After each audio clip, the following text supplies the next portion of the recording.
Hi, welcome to the first episode of the Diamond Realtors Podcast. Bali, papakilala muna kami. We all came from Filipino homes specifically.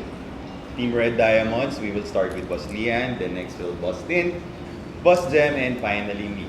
Let's start with Boss Lian.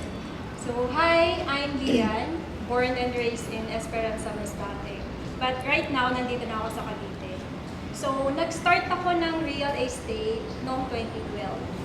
Na-refer lang siya sa akin ng friend ko kasi by that time, na-end, patapos na yung kontrata ko as a part-time cashier in supermarket. So, yun, naisipan ko na pasukin yung real estate since love ko talaga yung sales. Then, nag-enjoy din ako. And last year, nag-join ako dito sa Filipino Homes. And kasi nakita ko broad yung market. And maraming ma-reach out and matulungan na clients. Kasi hindi lang tayo pang project selling, meron tayong brokerage and products. Totoo yan. Yes. Ako, I am from South Luzon. So, from Laguna. Nakafocus talaga ako sa Laguna. Kasi, pansin ko yung sa panahon ngayon, bakit tayo napunta sa podcast? Kasi, ang mga Gen Zs ngayon is bumubulusok talaga pagdating sa digital world. So, ang mga millennials, kailangan nating sumabay kahit paano. So, ako, napansin ko sa location na meron sa area ko, ang iba doon, karamihan, yung iba, gusto talaga nila mag-invest sa condos o kaya house and land. Kaso, yung iba, hindi sila masyadong knowledgeable kung paano sila mag-uumpisa, kung paano nila ma-start ang pag-invest sa real estate. So, Mahirap eh. yun ang usually nila, kinakabahan sila kasi iniisip nila may scam sila. Parang yun din yung natin, no? Kailangan din natin silang i-educate kasi minsan iniisip nila mahirap, madali na pala. That's why itong podcast natin makakatulong para mabigyan sila ng ideya, magbigay tayo ng suggestions sa kanila and tips para about real estate. Educate. Yes. Totoo. Alam mo yan yung ano talaga, yung generation natin medyo nag-aano tayo sa digital world. No? So I remember... Usually, alam mo, pag sinabi nilang condos kasi yung iba doon, sasabihin nila, ay, pang mayaman lang, hindi kaya ng budget. Hindi nila alam, may mga developers na nag-o-offer ng affordable na kayang-kaya ng mga working class. Totoo. Ayun nga yung mga tinatry gawin ng mga developers ngayon, maging parang accessible sa mga low-income earners, yung mga condominiums natin, and iba-iba pang mga property. So, going back, Boss Jem. Well, sa akin naman, ang ko, I started mag-join sa real estate industry 2014. So, nabanggit mo nga yung sa millennials, Gen Z, no? Ito na yung part na nagta-transition na tayo to digital, ganito, ganyan. Kaya nauso yung mga virtual assistants sa offshore. So, nag-join ako dyan, 2014. Tapos, ang ginagawa nila is sinetest kanila kung saan ka bagay. Nasaktuhan na bagay ako sa sales, sa real estate. So, I started to join the real estate sa Keller Williams Real Estate sa Virginia, USA. So, it's a remote work. Nag-lead generation ako. I'm an inside sales agent. So, tumatawag talaga sa mga sellers, buyers. Ang hinahandle ko nun, FSBO or FSBO dito sa atin, for sale by owner. Absentee owners, expired listings, withdrawn. Yun yung mga hinandle ko nun. So I had a lot of success doing that before. And consistent naman tayong nakaka-hit. And then, nag-transition din ako sa marketing and transaction coordination. So marketing kasi ito na yung yung digital eh. Digital. Wala pang ChatGPT nun pero andyan na yung nagpapasimula na eh. Especially sa marketing, no? Dati parang nauso flyering, mga Yes, ganun. so Ngayon parang Facebook ads, mga posting. So naalala ko nun talagang mano-mano ako mag-marketing noon. Saturation, booth Correct. money. Doon sa mga Expertise ni Boss Lian yan. expert Lalo na yan. marketplace ngayon, talagang doon talaga pumupunta ang mga Totoo. sellers. Yan naman yung tinatawag nating organic, di ba? Yung magpo-post ka lang doon sa marketplace, specifically Facebook. Tapos hindi ka magbabayad ng marketing budget. Makakapag-post ka din yung mga Mas nakaka-less sila ng gastos dun. Correct. Totoo. Speaking of less the gastos, di ba, yun nga, yung mga realtors sa ibang bansa, yung mga brokers natin, maraming nag-VA din dito nun sa sa Pilipinas, mga real estate agents, and they're hitting targets. So, parang ina-outsource ng US clients? Oo, yun yung ginagawa ko nun. So, hanggang sa nakita ng potential ng client ko, talagang may may benta eh. So, yun. Then nag-transition ako sa commercial industry, commercial real estate industry. Malaki-laki to, sobrang malaki-laki. Hindi na lang sa Virginia, umabot na ako ng Washington, Illinois, Michigan, saan ba? International Oo, talaga yun, boss. Florida yan. Yes. So, ganon. Parang na-bridge na yung level, gap, no? no? Kasi before parang hindi ka allowed magbenta sa US, di ba? Pag dito ka Hindi, kasi iba na eh. Nag-transition na talaga tayo. Kasi hired ka nga nun, Oo, hired ka. ako under the brokerage ng client. Oo. Tapos, ang niyan, ang maganda niyan, nung pumasok ako sa commercial real estate, pandemic yun, magpa-pandemic na. So, ang ganda ng market sa US. When was that, 2019? Patapos ng 2019, nag-start ako, and then nung nag-2020, di ba, pandemic natin, March, no? Oo.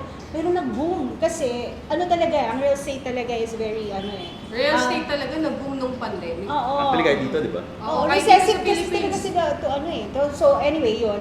Going back doon, doon ko talaga na-experience talaga yung technical na proseso, mas na-enhance yung skills ko doon eh. Kasi, FSBO eh.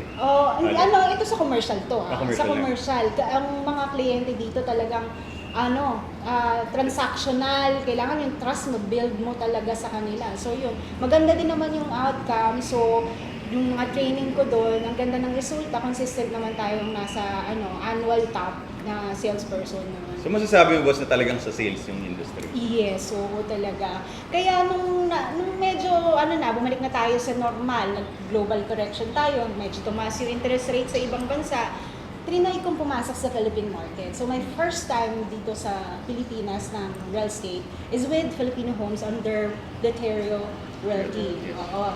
So ito late 2023. So ayun, nakita ko naman ang focus natin dito project selling, yung mga condo, ganon, pati brokerage din. And sa ganda ng training, in few months time, alam mo yun, na-hit naman natin yung top, yung ganon. So ngayon, getting there top 7. So I'm very thankful sa Filipino Homes talaga with the training na pinoprovide sa atin, no? Ganda no? Correct. Yes, totoo. So yung background mo is parang international tsaka local combined. Yes. Galing. Ayun, since nakilala Tayo, na natin tayo. sila lahat. Oh, teka boss, how about you? Oo nga, muntik ko na makalimutan. Muntik ko na Hindi dapat makalimutan. makalimutan, Oo. boss. So, ako, paano ba ako napunta sa real estate? I started 2022 in Filipino Homes. Lahat naman tayo Filipino Homes, di ba? Pero ang background ko talaga is I studied BHRN in Polytechnic University of the Philippines. So, I graduated, pero in-apply ko yung pagka-graduate ko being a seafarer. I was a seafarer for 7 years. nagbarko ka? Yes, barko. So, medyo malayo yung course, diba? Pero, ang kwento nun, paano ako napunta sa real estate is yung last contract ko, syempre yung biyahe namin is European cruise, medyo mahal yung mga parang bago ako makapag-cruise. Pero, normally, Australian yung Mayayaman yung mga client. mga sumasakay, yes, yung mga retired. Pero may nakita akong Pilipino, tapos nagsaserve ako sa kanya, tapos tinanong ko, paano po kayo nakakapag-afford na mag-cruise sa ganito palalaking ships? Then sinabi niya, meron kasi mga businesses, kung gusto mong matuto, bigyan kita ng book, binigyan niya ako ng Rich Dad Poor Dad book. So, sa Rich Dad Poor Dad, sinasabi niya na pwede mong i-leverage yung pagtatrabaho mo hindi lang bilang employee, pwede ka mag-entrepreneurship. So, binasa ko lang. Then, nung finally nabasa ko, medyo naiba niya yung mindset ko from being an employee to being an entrepreneur. And iniisip ko, parang nga, malaki nga yung sweldo dito sa barko. Pero what if itry ko mag-business? Baka ma-leverage ko nga yung mga nagagawa ko. So, I started building businesses from smaller businesses, palaki ng palaki. Kasi ang explanation sa Rich Dad Poor Dad is, start small para yung mga nile-leverage mong gastos is hindi ganun kalaki. Baglaan. Correct, pag natalo yung business. Kasi ang reality is 95% ng businesses na nagsistart is nalulugi. Mag-fail, oo. Correct, tapos yung matitira 5%, 95% lang, 5% lang uli nun after 5 years yung magsasurvive. So maliliit na businesses muna, nag-start ako sa kita na 3 digits, Saka 100. iba yung pag ang sabi kasi nila, pag mag-start ka ng small na sa business mo, mas makikita mo yung improvement mo eh. Kung lumalaki ba talaga yung, nag-grow ka ba talaga pagdating sa business. Tsaka alam ko, you're doing your business din. Yes, so ako like, started, at sa totoo lang, yung business ko, nag-start ako 8,000 lang. Ang puhunan. Oo, ang puhunan. Okay. Then, nakapag-expand ako, na ngayon, sa tingin ko, aabot na siya ng million inventory. Nice. Pero alam mo, ang real estate talaga 8,000 to a million. Oo, real estate is your very own business Yes. din. Correct. That's why nandito ako ngayon sa real estate kasi syempre iba ang experience dito eh. Ako, from college ako, nag-working student ako eh. So, na-experience ko ang sales traditional. So, Oh. gusto kong subukan yung, saka yung traditional na yun, maliliit lang yun eh. Gusto kong Correct. subukan yung malakihan talaga. Kasi yung nag-traditional ka ba? Ang real estate talaga. How do you define tradition? Yung traditional na ginagawa nila ng ano. Ng selling ng, Oo, talagang ng Money. property? money. Saturation. I think Face to nagka-experience ako kasi nagbabarko ako dati. Nung nagbakasyon ako, kasi ang bakasyon namin is 45 days lang. So tinaray ko mag-real estate before, sobrang luma, mga 2014 siguro. Nag-banning din ako like Boss Lian is doing. Hindi ko siya masyadong na-embrace kasi isipin mo, nasa ano ka, out in the open, nasa sun, so ang init sa Outdoor. pamaan ka. Tapos minsan naman nasa mall, so okay lang. So hindi sa akin masyado Parang hindi before. para sa'yo yung gano'n. Correct. Kasi nung sumali ako sa real estate, nandun na yung digital selling. So Oo, Facebook ads, oo. doon ako nag-specialize. Nagkaano na talaga eh. Correct. Tapos yun, continuing may kwento. So from hundreds na kita, naging 4,000. Ay, 4,000. Naging 4 digits. 4,000, 4 digits. Pwede naman, di ba? Bumabakos.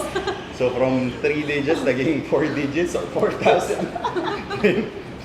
Napunta ng 5 digits, then pataas lang. So ngayon, since yung last ko is kumikita ng 6 digits. Yeah, 6 digits. Dito naman sa real estate is 7 digits pataas na, parang bihira na lang nakita ng property na 6 digits, di ba? Yes. So yun, pinalo ko lang yung Rich Dad Poor Dad na book na mag-business ka muna maliliit. Ngayon nasa real estate na tayo, nakakatulong ako sa mga gustong bumili. And ako rin kasi gusto kong mag-invest sa real estate. Kaya gusto ko rin silang tulungan doon sa mga natutunan ko naman. So yun, yung story ng how we became realtors as real estate salespersons and professionals. Yun yung pagpapakilala namin for this episode. Hopefully masundan nyo kami sa mga iba pang episode. Kasi ito nga yung simula and we intend to continue this. We'll probably release weekly to make it more regular. So, thank you for watching and listening to us kung nasa radyo man yan o nasa YouTube. Thank you again. Kayo yung mga unang nag-listen sa amin. So, hopefully we'll see you again in the next podcast. So, we are again Diamond Realtors Podcast. So, see you again next time. Bye. Bye. Bye mga boss! See you next time.